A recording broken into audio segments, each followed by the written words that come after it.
Experts et Finances vous présente la revue de presse de Jean-Pierre Corbel.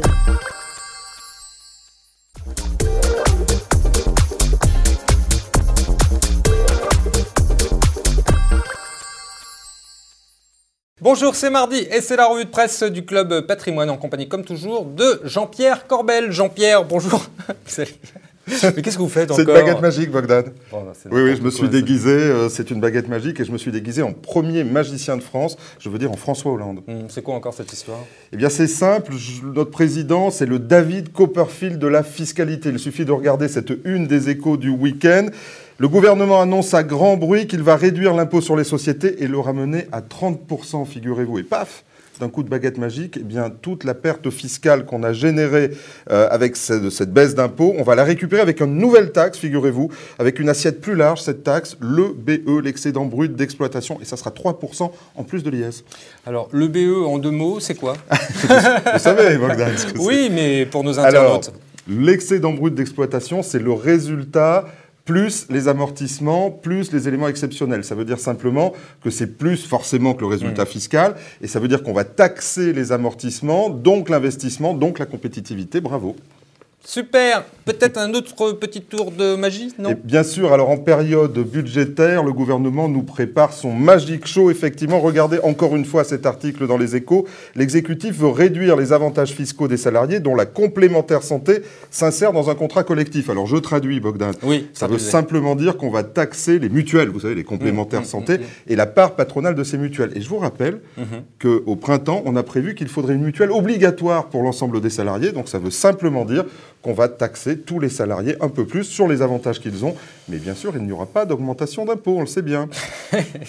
Bon, on parlait également des retraites la semaine dernière. Est-ce qu'il y a un petit tour de passe-passe là aussi? Alors là, je vous invite à regarder la une de Challenge. Fixez bien les yeux de Marisol Touraine. Regardez, elle est en train de vous hypnotiser et vous annonce « Nous avons sauvé notre modèle social ». Et nous, bien sûr, on en la croit puisqu'on est sous hypnose. Pas vous?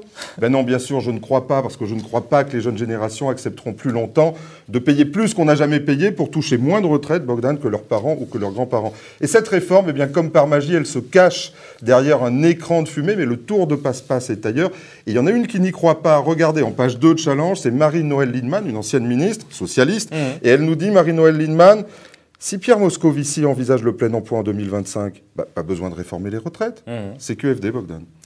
Très bien. Autre chose cette semaine? Alors, juste un titre amusant dans Le Parisien, regardez les douanes, qui nous annoncent que depuis le début de l'année, il y a 500% de plus de transferts de capitaux occultes aux frontières. 500%. Du cash, on appelle ça. Ça rigole pas, du black même, ça ne rigole pas. Et alors, on aurait pu croire que c'est dans le sens étranger-France, puisqu'apparemment la Suisse ferme ses comptes, etc., et que les Français ramenaient. Mais pas du tout. C'est plutôt dans l'autre sens. On l'a vu avec un proche de Sarkozy qui s'est fait prendre, je crois, à la gare de l'Est ou du Nord récemment. Et c'est vraiment dans l'autre sens. C'est-à-dire que l'argent sort de France. On se demande bien d'où il vient, ce black. Et dans l'autre sens, du retour de la Suisse vers la France, regardez le détail de l'article, c'est 38% de plus. Ça me paraît pas beaucoup, vu les comptes en Suisse.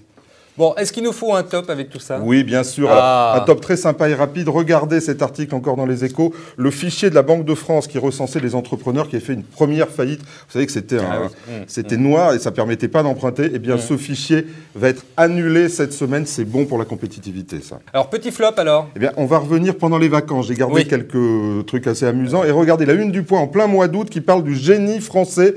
Et regardez, on a l'impression de feuilleter un livre d'histoire de France. En France, on aime les gens qui réussissent, mais quand ils sont morts, en fait. Ouais, enfin, Bocuse, il n'est pas mort. Quand même, il n'est pas arrangé, vous avez vu la photo. Ouais, il n'est pas frais. Voilà, c'est le moins qu'on puisse dire. Bon, alors, un petit mot pour rire, pour terminer. Comme à chaque fois. Est-ce qu'il faut? Oui. Et puis on va rester pendant les vacances. Alors sur Club Patrimoine, j'avais mis des liens sur une saga amusante, c'est Justin Conseil. Vous le connaissez, Justin Conseil? Non. C'est le notaire rappeur, figurez-vous. Et c'est la campagne de pub des notaires qu'ils ont fait l'an dernier. Et il y a plusieurs épisodes, je vous en passerai dans cette revue, parce que ça vaut son pesant de cacahuètes, regardez. Aujourd'hui est un grand jour, venez de sceller votre amour, en espérant qu'il dure toujours. En signant ce Pax, vous pensez, l'un envers l'autre, vous êtes engagés. Mais êtes-vous bien sûr de votre coup? Êtes-vous vraiment au courant de tout? Pacte civil de solidarité. Le Pax n'est pas une simple formalité. Jamais. Pacte civil de solidarité. Votre notaire est là pour vous aider. Toujours. Ah ça c'est parfait, j'ai vraiment adoré.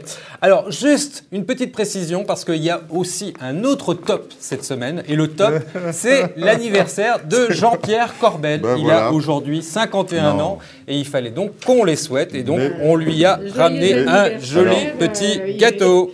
Alors c'est trop gentil, alors je vais souffler. Jean-Pierre, Merci, j'y vais, ça va prendre feu.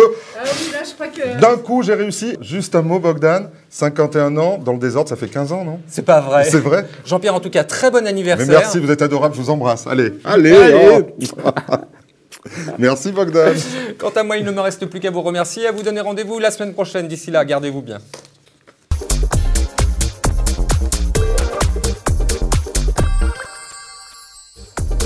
Ce programme vous a été présenté par Experts et Finances.